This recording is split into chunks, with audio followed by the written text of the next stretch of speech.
IELTS 15. Published by Cambridge University Press and Cambridge Assessment English 2020. This recording is copyright. Test 2. This is the IELTS listening test. You will hear a number of different recordings and you will have to answer questions on what you hear. There will be time for you to read the instructions and questions, and you will have a chance to check your work. All the recordings will be played once only. The test is in 4 parts. At the end of the test, you will be given 10 minutes to transfer your answers to the answer sheet. Now turn to Part 1.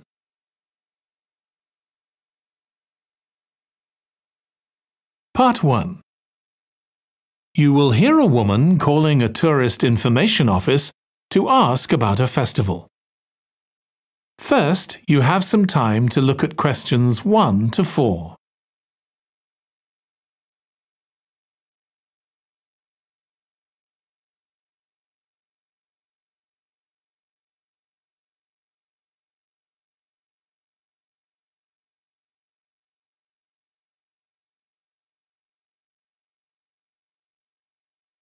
Now listen carefully and answer questions 1 to 4.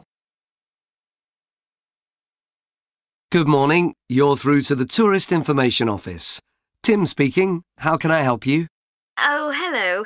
Could you give me some information about next month's festival, please?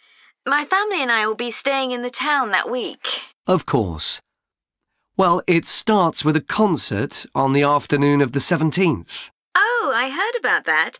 The orchestra and singers come from the USA, don't they? They're from Canada. They're very popular over there. They're going to perform a number of well-known pieces that will appeal to children as well as adults. That sounds good. My whole family are interested in music. The next day, the 18th, there's a performance by a ballet company called Eustatis. Sorry? The name is spelled Eustatis. They appeared in last year's festival and went down very well. Again, their programme is designed for all ages. Good. I expect we'll go to that. I hope there's going to be a play during the festival. A comedy, ideally. You're in luck. On the 19th and 20th, a local amateur group are performing one written by a member of the group. It's called Jemima. That'll be on in the town hall. They've already performed it 2 or 3 times. I haven't seen it myself, but the review in the local paper was very good. And is it suitable for children? Yes. In fact, it's aimed more at children than at adults. So both performances are in the afternoon. And what about dance? Will there be any performances? Yes, also on the 20th, but in the evening. A professional company is putting on a show of modern pieces with electronic music by young composers. Uh-huh. The show is about how people communicate, or fail to communicate with each other, so it's got the rather strange name, Chat. I suppose that's because that's something we do both face-to-face and online. That's right. Before you hear the rest of the conversation, you have some time to look at questions 5 to 10.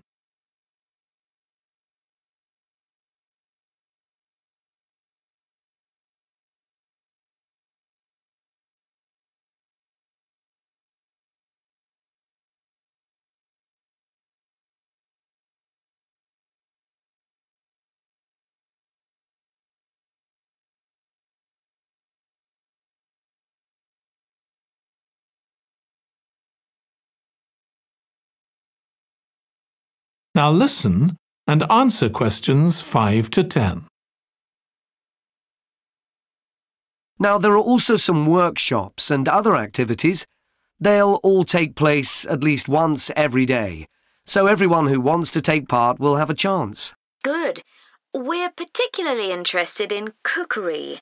You don't happen to have a cookery workshop, do you? We certainly do.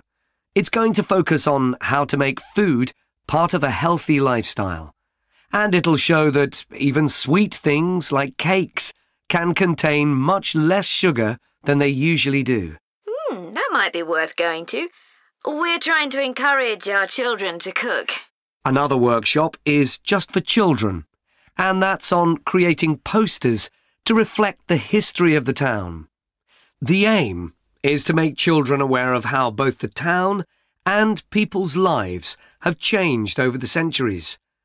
The results will be exhibited in the community centre. Then, the other workshop is in toy making, and that's for adults only. Oh, why's that? Because it involves carpentry.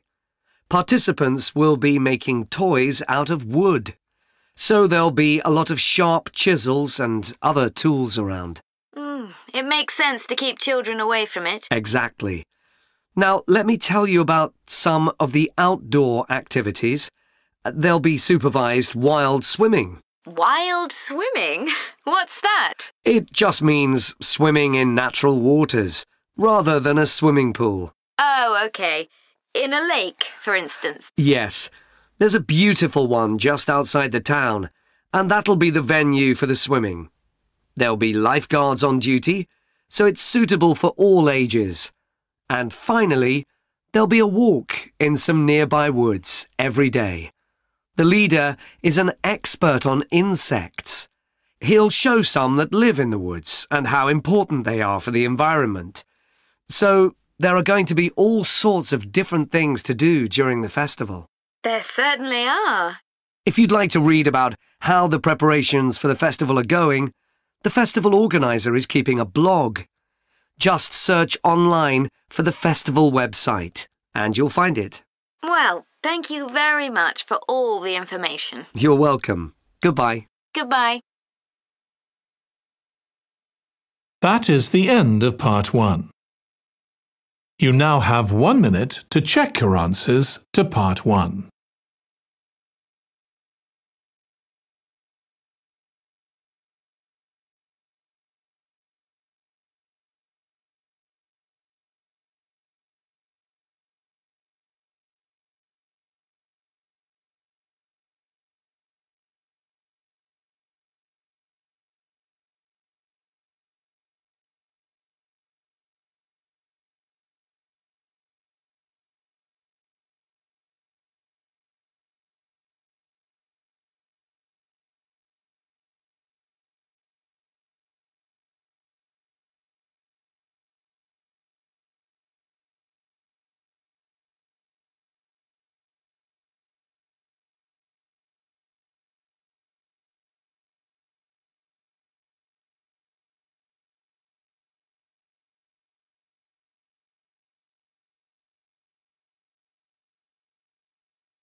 Part 2.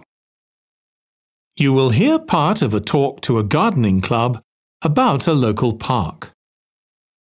First, you have some time to look at questions 11 to 14.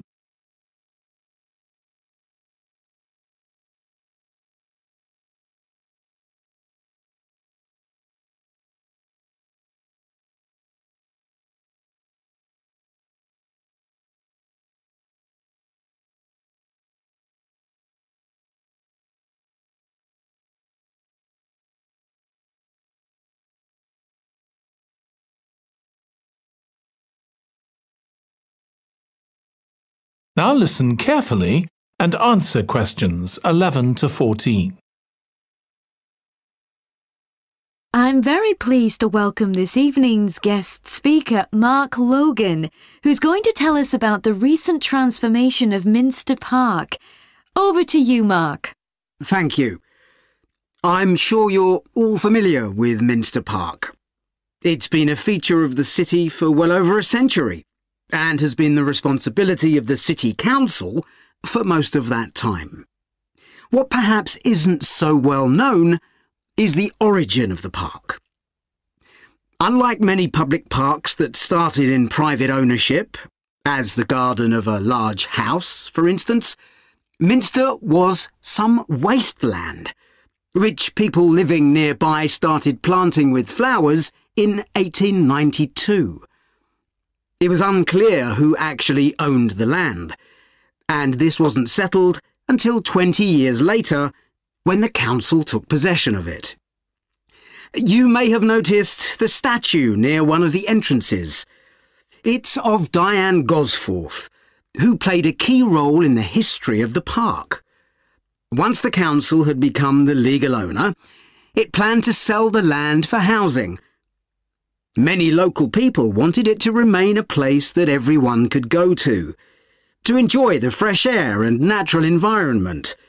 Remember, the park is in a densely populated residential area. Diane Gosforth was one of those people, and she organised petitions and demonstrations, which eventually made the council change its mind about the future of the land. Soon after this, the First World War broke out in 1914, and most of the park was dug up and planted with vegetables, which were sold locally. At one stage, the army considered taking it over for troop exercises and got as far as contacting the city council, then decided the park was too small to be of use. There were occasional public meetings during the war in an area that had been retained as grass. After the war, the park was turned back more or less to how it had been before 1914 and continued almost unchanged until recently. Plans for transforming it were drawn up at various times, most recently in 2013, though they were revised in 2015 before any work had started.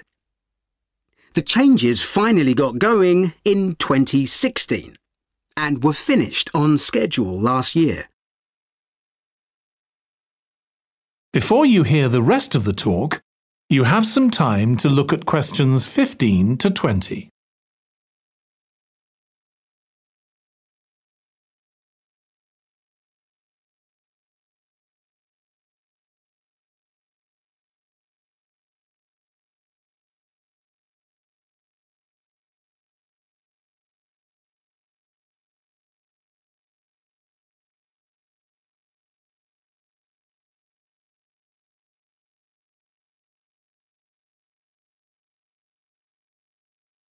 Now listen and answer questions 15 to 20. OK, let me tell you about some of the changes that have been made and some things that have been retained. If you look at this map, you'll see the familiar outline of the park, with the river forming the northern boundary, and a gate in each of the other three walls. The statue of Diane Gosforth has been moved. It used to be close to the south gate, but it's now immediately to the north of the lily pond, almost in the centre of the park, which makes it much more visible. There's a new area of wooden sculptures, which are on the riverbank, where the path from the east gate makes a sharp bend. There are two areas that are particularly intended for children. The playground has been enlarged and improved, and that's between the river and the path that leads from the pond to the river. Then there's a new maze, a circular series of paths separated by low hedges. That's near the west gate. You go north from there towards the river and then turn left to reach it. There have been tennis courts in the park for many years, and they've been doubled, from 4 to 8. They're still in the southwest corner of the park, where there's a right-angle bend in the path. Something else I'd like to mention is the new fitness area. This is right next to the lily pond on the same side as the west gate. Now, as you're all gardeners, I'm sure you'll like to hear about the plants that have been chosen for the park. That is the end of part 2. You now have 30 seconds to check your answers to part 2.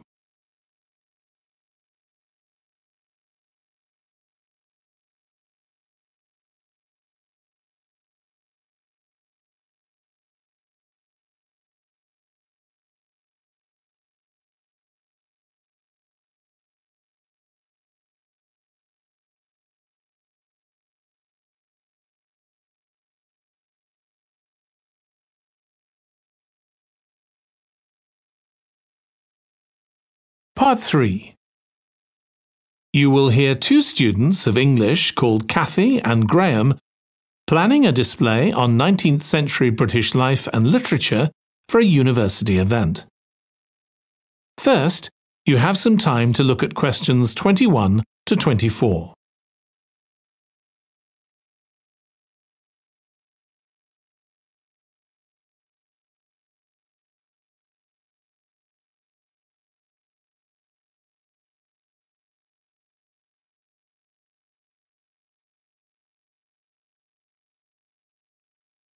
Now listen carefully and answer questions 21 to 24.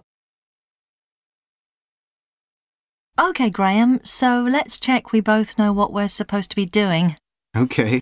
So, for the university's open day, we have to plan a display on British life and literature in the mid-19th century. That's right. But we'll have some people to help us find the materials and set it up, remember? For the moment, we just need to plan it. Good. So, have you gathered who's expected to come and see the display? Is it for the people studying English or students from other departments? I'm not clear about it. Nor me. That was how it used to be, but it didn't attract many people, so this year it's going to be part of an open day to raise the university's profile. It'll be publicised in the city to encourage people to come and find out something of what goes on here. And it's included in the information that's sent to people who are considering applying to study here next year. Presumably, some current students and lecturers will come? I would imagine so. But we've been told to concentrate on the other categories of people. Right. We don't have to cover the whole range of 19th century literature, do we? No, it's entirely up to us. I suggest just using Charles Dickens. That's a good idea. Most people have heard of him and have probably read some of his novels or seen films based on them. So that's a good lead-in to life in his time. Exactly. And his novels show the awful conditions that most people had to live in, don't they? He wanted to shock people into doing something about it. Did he do any campaigning other than writing? Yes, he campaigned for education and other social reforms and gave talks. But I'm inclined to ignore that and focus on the novels. Yes, I agree. Before you hear the rest of the discussion, you have some time to look at questions 25 to 30.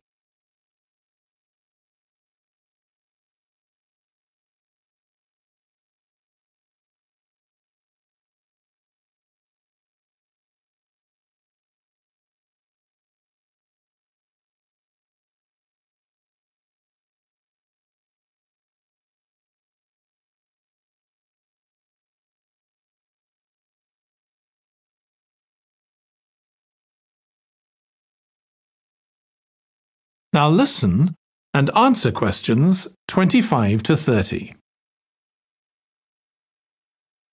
OK, so now shall we think about a topic linked to each novel?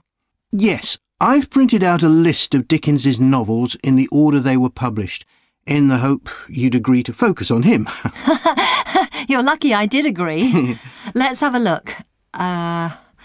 OK, the first was The Pickwick Papers, published in 1836. It was very successful when it came out, wasn't it? And was adapted for the theatre straight away. There's an interesting point, though, that there's a character who keeps falling asleep, and that medical condition was named after the book, Pickwickian syndrome. Oh, so why don't we use that as the topic and include some quotations from the novel? Right. Next is Oliver Twist. Mm-hmm. There's a lot in the novel about poverty, but maybe something less obvious. Well, Oliver is taught how to steal, isn't he? We could use that to illustrate the fact that very few children went to school, particularly not poor children, so they learnt in other ways. Good idea. What's next? Maybe Nicholas Nickleby? Actually, he taught in a really cruel school, didn't he? That's right. But there's also the company of touring actors that Nicholas joins. We could do something on theatres and other amusements of the time. We don't want only the bad things, do we? OK. What about Martin Chuzzlewit? He goes to the USA, doesn't he? Yes. And Dickens himself had been there a year before and drew on his experience there in the novel. I wonder, though. The main theme is selfishness. So we could do something on social justice? No, too general. Let's keep to your idea. I think it would work well. He wrote Bleak House next. That's my favourite of his novels. Yes, mine too. Oh, His satire of the legal system is pretty powerful. that's true. But think about Esther, the heroine. As a child, she lives with someone she doesn't know is her aunt, who treats her very badly.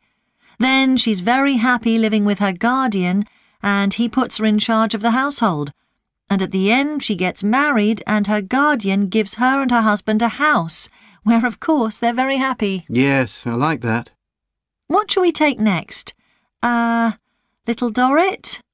Old Mr. Dorrit has been in a debtor's prison for years. So was Dickens's father, wasn't he? That's right. What about focusing on the part when Mr. Dorrit inherits a fortune and he starts pretending he's always been rich? Good idea. OK. So next we need to think about what materials we want to illustrate each issue. That's going to be quite hard. That is the end of part 3.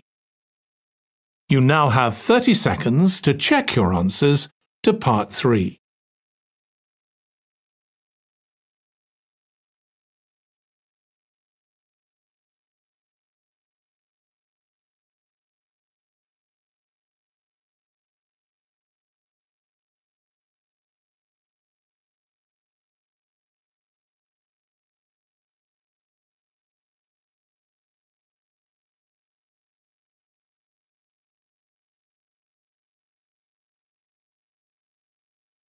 Part 4. You will hear part of a presentation about an agricultural program in the country of Mozambique. First, you have some time to look at questions 31 to 40.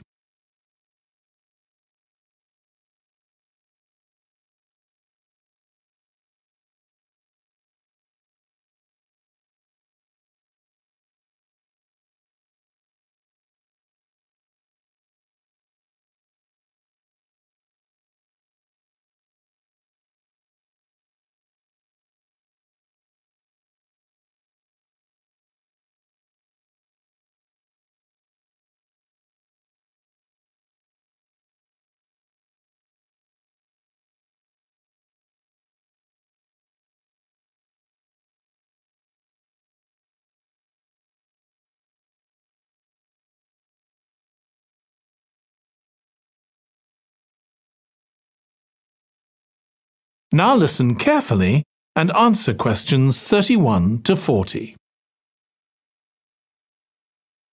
I'm going to report on a case study of a programme which has been set up to help rural populations in Mozambique, a largely agricultural country in Southeast Africa. The programme worked with 3 communities in Chikwalakwala district near the Limpopo River. This is a dry and arid region with unpredictable rainfall. Because of this, people in the area were unable to support themselves through agriculture, and instead they used the forest as a means of providing themselves with an income, mainly by selling charcoal. However, this was not a sustainable way of living in the long term, as they were rapidly using up this resource. To support agriculture in this dry region, the programme focused primarily on making use of existing water resources from the Limpopo River by setting up systems of irrigation, which would provide a dependable water supply for crops and animals. The programme worked closely with the district government in order to find the best way of implementing this.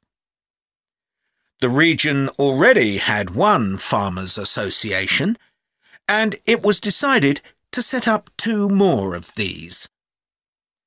These associations planned and carried out activities including water management, livestock breeding and agriculture. And it was notable that in general, women formed the majority of the workforce. It was decided that in order to keep the crops safe from animals, both wild and domestic, special areas should be fenced off where the crops could be grown.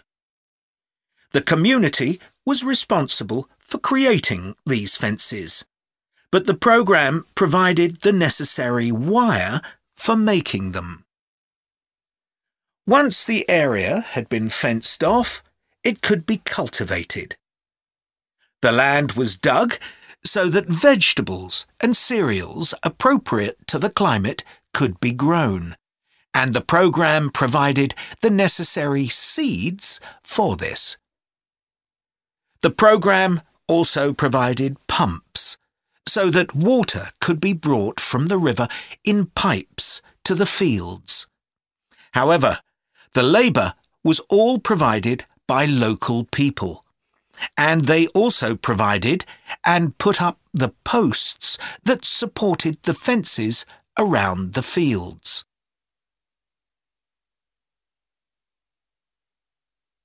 Once the programme had been set up, its development was monitored carefully. The farmers were able to grow enough produce not just for their own needs, but also to sell. However, getting the produce to places where it could be marketed was sometimes a problem, as the farmers did not have access to transport, and this resulted in large amounts of produce, especially vegetables, being spoiled. This problem was discussed with the farmers' associations, and it was decided that in order to prevent food from being spoiled, the farmers needed to learn techniques for its preservation. There was also an additional initiative that had not been originally planned, but which became a central feature of the programme.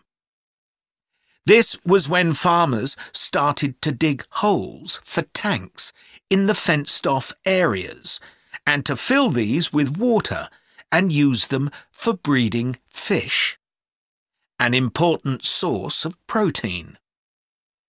After a time, another suggestion was made by local people which hadn't been part of the programme's original proposal, but which was also adopted later on.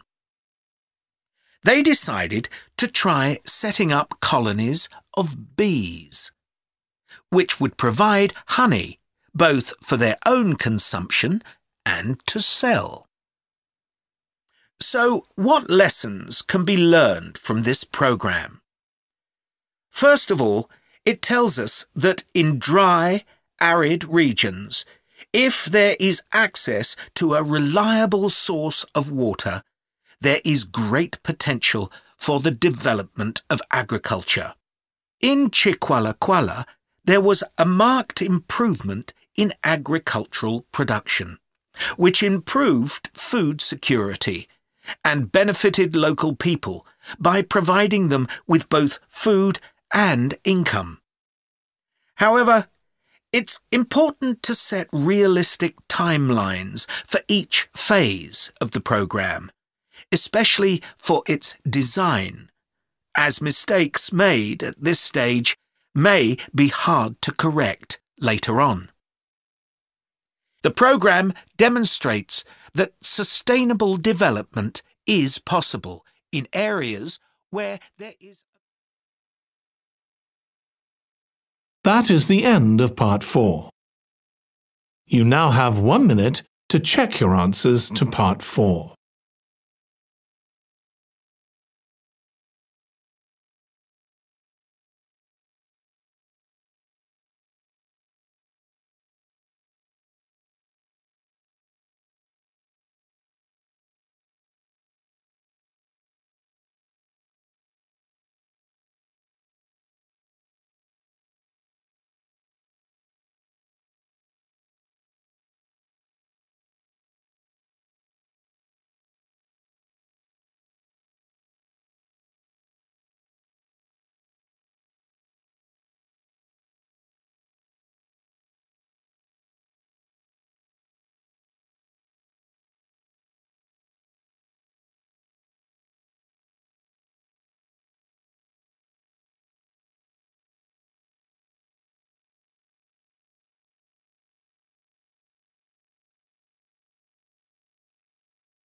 That is the end of the listening test.